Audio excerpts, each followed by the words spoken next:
Ngebet bela timnas Indonesia, PSSI lebih fokus ke pemain lain ketimbang Jairo Riedewald.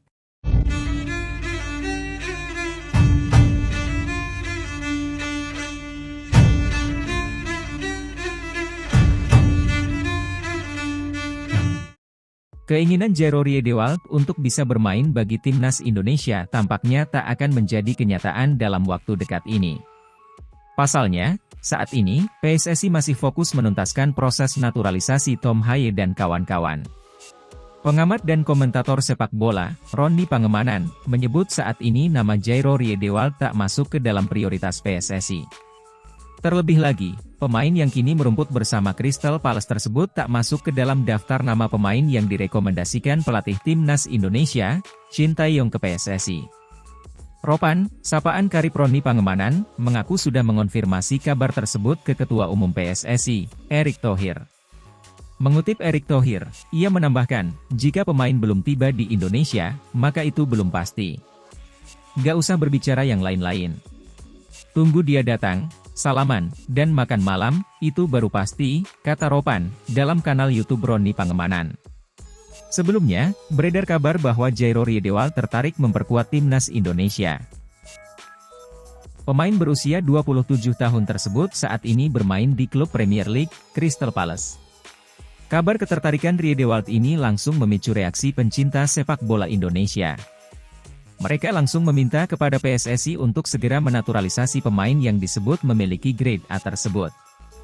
Riedewald sendiri memiliki darah Indonesia melalui nenek dari pihak ibunya, sementara sang ayah berasal dari Suriname. Lebih lanjut, Ropan mengakui bahwa Riedewald merupakan pemain yang bakal sangat berharga bagi skuad Garuda. Ia juga menilai bahwa pemain didikan Ajax Amsterdam ini memiliki kualitas di atas rata-rata. Ia bermain di EPL, di Crystal Palace, nggak main-main.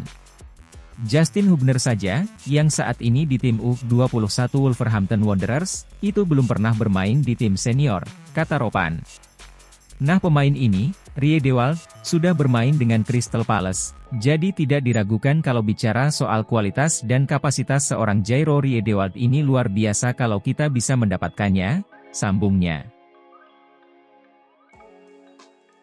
Shin Tae-yong harap lanjutkan keajaiban timnas Indonesia di kualifikasi Piala Dunia 2026. Pelatih timnas Indonesia, Shin Tae-yong, berharap dapat melanjutkan keajaibannya di kualifikasi Piala Dunia 2026 zona Asia. Skuad Garuda akan kembali berlaga di fase tersebut pada Maret 2024 mendatang. Langkah Shin dan pasukannya terhenti di 16 besar Piala Asia 2023 setelah takluk 0-4 dari timnas Australia. Perjuangan timnas Indonesia berakhir di ajang 4 tahunan itu, akan tetapi, mimpi besar sudah menanti untuk diwujudkan. Shin beberapa waktu lalu sudah mengobarkan tekad untuk membawa timnas Indonesia lolos ke Piala Dunia 2026. Perjuangan itu akan kembali dimulai pada lanjutan kualifikasi Piala Dunia 2026 zona Asia, pada laga kandang dan tandang menghadapi timnas Vietnam, 21 serta 26 Maret mendatang.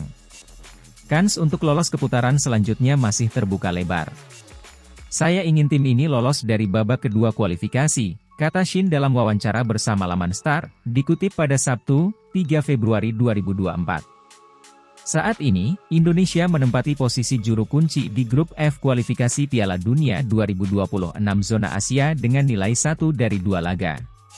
Peluang melaju ke putaran ketiga, sekaligus merebut tiket ke Piala Asia 2027, masih terbuka lebar dengan 4 laga tersisa. Syaratnya, Indonesia harus finish minimal sebagai runner-up grup. Posisi itu kini ditempati Vietnam dengan 3 poin dari 2 laga. Kemenangan di laga melawan The Golden Stars pada 21 Maret mendatang, tentu akan membawa tim merah putih menggusur sang rival. Shin kini berharap anak asuhnya akan mendapat menit bermain reguler di klub. Dengan demikian, ia tak perlu lagi mengurus soal fisik dan stamina saat latihan. Ketika para pemain ini kembali ke klub, hanya beberapa saja yang tampil reguler. Kami membutuhkan pemain yang tampil bagus di liga, dan memberikan warna di timnas saat dipanggil, ujar Shin.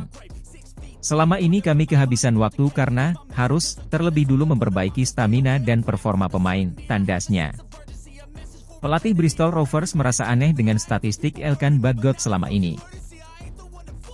Pelatih Bristol Rovers, Matt Taylor, menyoroti statistik Elkan Bagot yang cukup aneh, lantaran catatan bermainnya lebih banyak bersama timnas Indonesia dibanding klub. Sebagai informasi, Elkan Bagot memang telah mengantongi 22 caps bersama timnas Indonesia senior dengan sumbangan 2 gol. Sementara di Ipswich Town, ia baru memainkan 7 laga dengan 1 gol. Namun, Matt Taylor merasa senang dengan keanehan tersebut, lantaran menunjukkan bahwa Elkan Bagot merupakan pemain muda yang berpengalaman. Dia mungkin bermain lebih banyak di level internasional daripada di level klub, kedengarannya aneh untuk dikatakan, kata Matt Taylor, dilansir dari Bristol World. Kami senang dia memilih kami dan kami telah memilihnya dan dia melihat peluang besar untuk mendapatkan waktu permainan, lanjutnya. Dapatkan ritme dan tingkatkan permainannya dan kembali ke Ipswich dalam posisi yang lebih baik, tuturnya menambahkan. Elkan Bagot sudah menjadi incaran Bristol Rovers sebelum jendela transfer. Namun, peminjaman itu tertunda lantaran pemain 21 tahun itu harus tampil di Piala Asia 2023. Kami telah bekerja sangat keras dan lama dalam kaitannya dengan kesepakatan ini, kata Taylor. Kami pertama kali melakukan kontak dengan Ipswich sebelum jendela dan telah ada komunikasi yang konstan. Dia pergi ke sebuah turnamen di luar negeri, sehingga hal-hal yang jelas rumit sedikit sangat senang akhirnya menyelesaikannya, imbuhnya. Elkan Bagot akan membela Bristol Rovers hingga akhir musim 2023-2024. Jadi, ia bakal dikembalikan ke Ipswich Town pada 31 Mei 2024.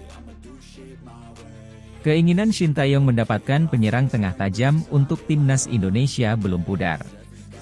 Dia sudah mencoba banyak nama, dan mengecewakan. Kini, pelatih asal Korea Selatan itu disebut berusaha mendatangkan Georges Mikotadso. Hingga pekan kedua Liga 1 2022-2023, belum ada striker timnas Indonesia yang berhasil mencetak gol.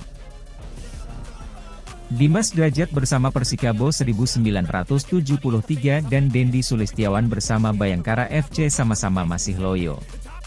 Keduanya kalah dari penyerang-penyerang asing, yang memang dominan. Kegagalan ini melanjutkan tren negatif mereka pada FIFA Matchday edisi Juni 2023. Baik Dimas Drajat maupun Dendi Sulistiawan sama-sama tidak mencetak gol. Hal itu disinyalir membuat Shin Tae-yong mulai mempertimbangkan pemain lain untuk mengisi posisi striker di lini depan timnas Garuda. Kabarnya, pemain keturunan Indonesia kelahiran Prancis yang masih cukup muda jadi alternatif ST. Dia adalah Georges Mikotadso. Georges Mikotadso memiliki darah Indonesia dari sang ibu yang merupakan wanita asli Jogja. Hanya saja sejak kecil Georges Mikotadso lahir dan tumbuh besar di negeri ayam jantan. Pemuda kelahiran 19 Oktober 2000 ini memulai karirnya di Metz Liga Perancis Divisi 2. Georges Mikotadso mencetak 21 gol dari 11 laga yang dimainkan. Itu membuat Georges Mikotadso jadi incaran beberapa klub Eredivisie. Pemain yang gayanya dianggap mirip Dusan Vlahovic itu memiliki postur 175 cm. Keluhan pelatih kepala timnas Indonesia, Shin Tae-yong terkait lemahnya lini depan tim Garuda, bisa dijawab dengan perekrutan Georges Mikotadso. Georges Mikotadso striker yang memiliki darah keturunan Indonesia ini menjadi salah satu alternatif yang bisa ditempuh guna mengakomodasi kebutuhan Shin Tae-yong untuk memperkuat sektor ujung tombak.